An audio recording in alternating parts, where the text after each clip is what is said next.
কেমন আছো বন্ধুরা? নিশ্চয়ই ভালো আছো। অনেক অনেক ভালোবাসা নিও। আজ শনিবার, আবার আরেকটি নতুন গল্প নিয়ে তোমাদের সামনে গল্প ভুবনে হাজির হলাম। আজকের গল্পের নাম পান্তা বুড়ির পান্তা ভাত চোর, আর গল্পটি লিখেছেন বিপ্রদাস বড়ুয়া। ছিল এক থুত্থুরে বুড়ি, তার নাম পান্তা বুড়ি। বয়স কত লেখাজোখা ছিল না। এত বয়স যে চুলগুলো পেকে শনের মতো হয়ে গিয়েছিল, পিঠটা গিয়েছিল ধনুর মতো বেঁকে। হাঁটার সময় মাথাটা বকের ঠোঁটের মতো সামনের মাটির প্রায় ছুঁয়ে যেত। চোখেও তেমন দেখতে পেত না। হাতে সব সময় থাকতো একটা লাঠি, ওই দিয়ে ঠুক ঠুক করে পথ চলত। কারও কোনো ক্ষতি করে না, কাউকে টাকা পয়সা দিয়ে উপকার করবে সেই ক্ষমতাও তার নেই। এই দুনিয়ায় তার কেউ ছিল না বন্ধুরা। ছেলে ছিল না, মেয়ে ছিল না, তেমন কোনো দরদি আত্মীয় কুটুম থাকলেও হতো। থাকার মধ্যে সেই যে বললাম বাঁশের একটা লাঠি, তাতে ভর দিয়ে পাড়া থেকে পাড়ায় যায়, এ গাঁও থেকে ও গাঁও যায়, গিয়ে ভিক্ষে করে আনে। চাল ডাল মূলোটা বেগুনটা লোকে যা দেয় ওতেই তার দুবেলা চলে যায়। বিকেলে সে একবেলা রান্না করত, আর যা ভাত থাকতো তাতে পানি দিয়ে রাখত। কেন জানো? সকালে খাবে বলে। গরম শীত বসন্ত বর্ষা সারা বছর ওই পান্তাই খেত। এজন্যেই সবাই ওকে পান্তা বুড়ি নাম দিয়েছে। বুড়ির এই করে কোনো মতে দিন কেটে যাচ্ছে, কিন্তু আর কাটতে চায় না। কিন্তু একদিন কি হলো জানো বন্ধুরা? পান্তা বুড়ির পান্তা ভাতের ওপর এক চোরের নজর পড়ল। বুড়ি তো রাতে দেখতে পায় না, এই সুযোগে চোর এসে প্রতি রাতে পান্তা চুরি করতে লাগলো। কত কষ্ট করে ভিক্ষে করে সে এই চাল আনে, ভিখিরির সেই ভাতের ওপর পড়ল কি না চোরের নজর। কি দুষ্টু চোর বলো তো! দুনিয়ায় কত রকম চোরই না থাকে, তাই না? বুড়ি পাড়াপড়শিকে কত বলল, কাকুতি মিনতি করল, একটু যেন সাহায্য করে ওই চোরটাকে ধরতে। কিন্তু চোর ধরা হলো না। বুড়ির জন্য কে দাঁড়াবে বলো? বুড়িরও আর কি করা। সেই রাতেও চোর এসে পান্তা নিয়ে গেল। বিছানার কাছেই রেখেছিল, হাতে ঠিক নাগালে। অনেক রাত পর্যন্ত জেগেও ছিল, কিন্তু চোখে তো দেখে না। কোন ফাঁকে নিয়ে গেল বুড়ি টেরই পেল না। গাল মন্দ করেও ভিক্ষেই যেতে হয়। সেদিন এক কাণ্ড ঘটল। পাড়ার বাইরে রাস্তা দিয়ে যাওয়ার সময় ধুপ করে কি একটা বুড়ির সামনে পড়ল। বুড়ি হাতে নিয়ে দেখে নারকোল। নারকোলটা বিড়বিড় করে কি যেন বলল। বুড়ি কান পেতে শুনল। নারকোলের কাছে নিয়ে গেল কান। নারকোল বলল, পান্তা বুড়ি, বাড়িতে প্রতি রাতে চুরি হয় শুনেছি, আমাকে নিয়ে যাও, হয়তো কোনো কাজে লাগতে পারি। বুড়ি বিড়বিড় করে বলল, কথার ঢং শুনে বাঁচি না বাপু। পাড়াপড়শিকে বললাম, চোর ধরতে পারলো না। নারকল বলে কিনা চোর ধরবে, তবে লোকে বলে ভাঙা কুলোটারও দরকার পড়ে ছাই ফেলতে। এই ভেবে বুড়ি নারকলটা ঝোলায় ভরে নিল। কিছু দূর গিয়ে এক গাছের গুঁড়িতে দেখে মৌমাছির একটা চাক। চাকের মৌমাছিরা গুনগুন সুরে বলছে, পান্তা বুড়ি, বাড়িতে প্রতি রাতে চুরি হয় শুনেছি। তুমি আমাদের ঝোলার ভেতর ভরে নিয়ে নাও, আমরাও হয়তো তোমার কাজে লাগতে পারি। সামান্য একটা মৌমাছির চাক, তাও যদি তাতে মধু থাকতো। ভাগ্য তো তার খারাপই, তবু কিসে কি হয় কে জানে। কথায় বলে, দরকারের সময় ভাতের চেয়ে ছাতুও দামি। এই ভেবে চাকটাও ঝোলায় ভরে নিল বুড়িমা। তারপর ঠুকঠুক ঠুকঠুক করে চলতে থাকলো। আরো কিছু দূর যেতেই পথের পাশে দেখলো একটা বেল গাছ।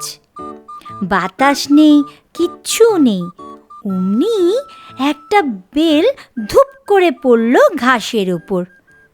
গড়িয়ে পায়ের কাছে এসে বলল, পান্তা বুড়ি, প্রতি রাতে চুরি হয় শুনেছি, আমাকেও ঝোলায় ভরে নাও, হয়তো কোনো কাজে লাগতে পারি।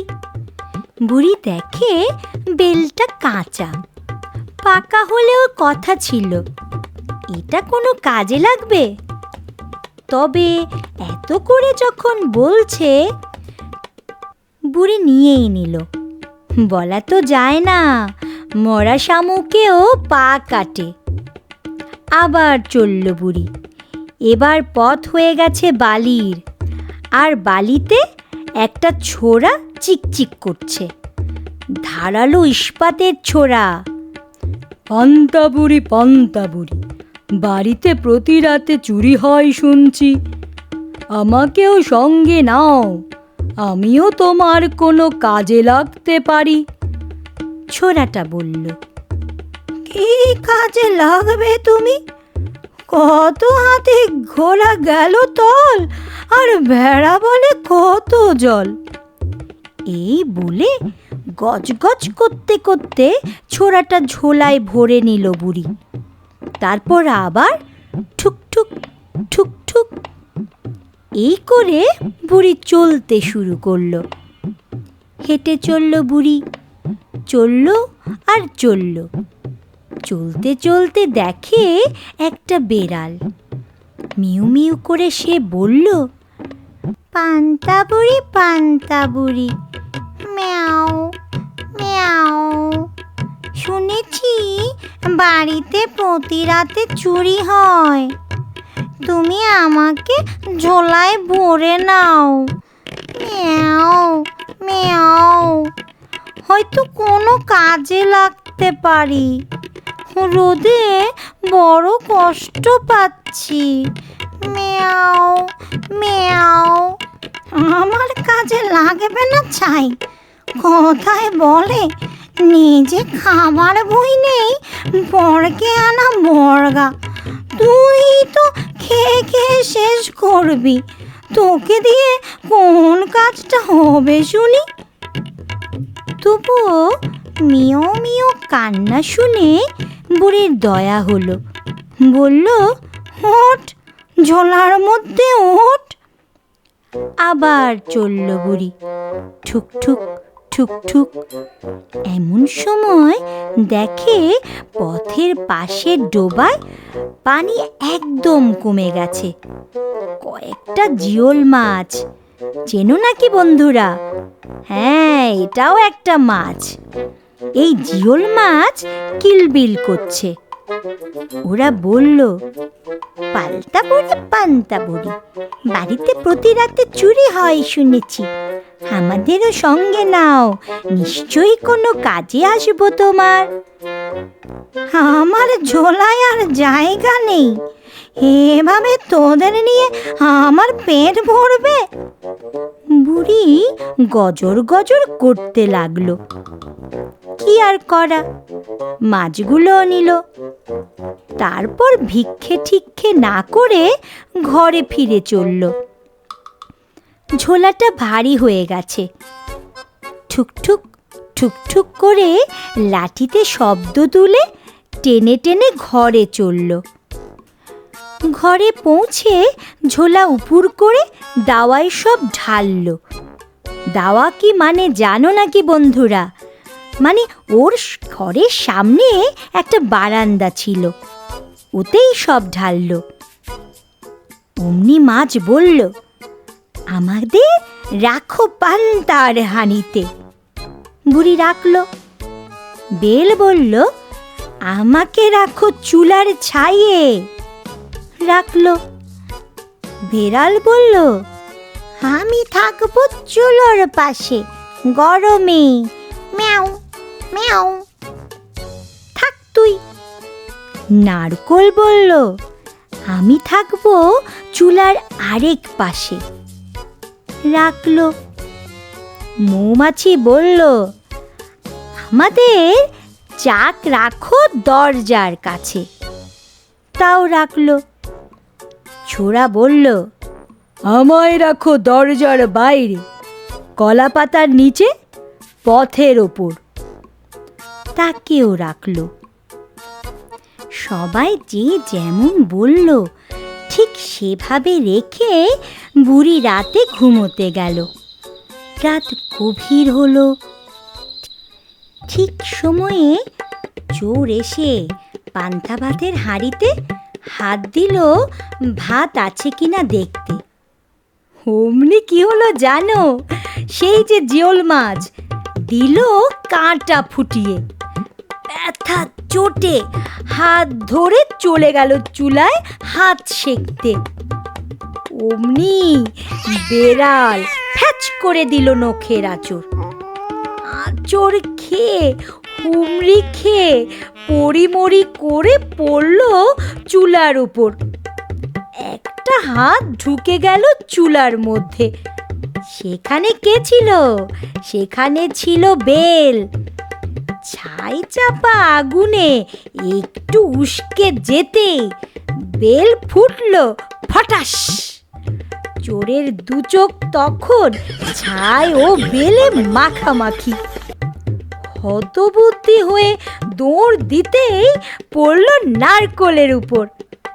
ব্যাস, পা হড়কে হাঁটু গেল মোচকে। সেখান থেকে হামাগুড়ি দিয়ে উঠে দিক বিদিক হারিয়ে দৌড়ে পালাতে গিয়ে ধাক্কা খেলো কোথায় জানো? সেই মৌচাকের সঙ্গে। অমনি ওরা শুরু করলো হুল ফোটানো। চারদিকে কোনো পথ না পেয়ে দিল এক লাফ, গিয়ে পড়ল জায়গায় পেতে রাখা সেই ছোড়ার উপর। খ্যাচাং করে গেল পায়ের তালু কেটে। আর পড়তে লাগলো তরতাজা রক্ত। এতক্ষণ তো কোনো মতে চোর চুপ করে সব কষ্ট হজম করেছিল, কিন্তু ছোড়ায় যখন পা কাটা এবং তার চেয়ে বেশি মৌমাছিদের হুল ফোটার জ্বালা, মৌমাছিরা তো বসে নেই, একটার পর একটা আসছে আর হুল ফুটিয়ে যাচ্ছে। কাহা তো কা সহ্য করে বলো? চোর হলেও তো সে মানুষ, তাই না? দিল চিৎকার জুড়ে, গেলাম রে, মরলাম রে, বাঁচা রে, বাঁচা রে। ওই চিৎকারে বুড়ি আর পাড়াপড়শির ঘুম গেল ছুটে। সবাই এসে চোরের অবস্থা দেখে হাসতে হাসতে কাহিল। হাসবে নাকি পান্তা বুড়ির বুদ্ধির তারিফ করবে তা বুঝতে পারছিল না। যাই হোক, এতদিন পর তো চোর ধরা পড়ল তবুও। সেই থেকে পান্তা বুড়ির পান্তা ভাত আর কেউ চুরি করে না, ভবিষ্যতেও করবে না। বন্ধুরা, নটে গাছটি মুড়লো, আমার গল্পটিও ফুরলো। গল্পটি যদি তোমাদের ভালো লাগে তাহলে অবশ্যই লাইক করবে এবং কমেন্টে জানিও তোমাদের কেমন লেগেছে। পরবর্তী গল্পটির নোটিফিকেশন সবার আগে পাওয়ার জন্য অবশ্যই সাবস্ক্রাইব করো। গল্পটি সবাইকে শোনার জন্যে শেয়ার করে দিও। আর ভালো থেকো আর সবাইকে ভালো রেখো।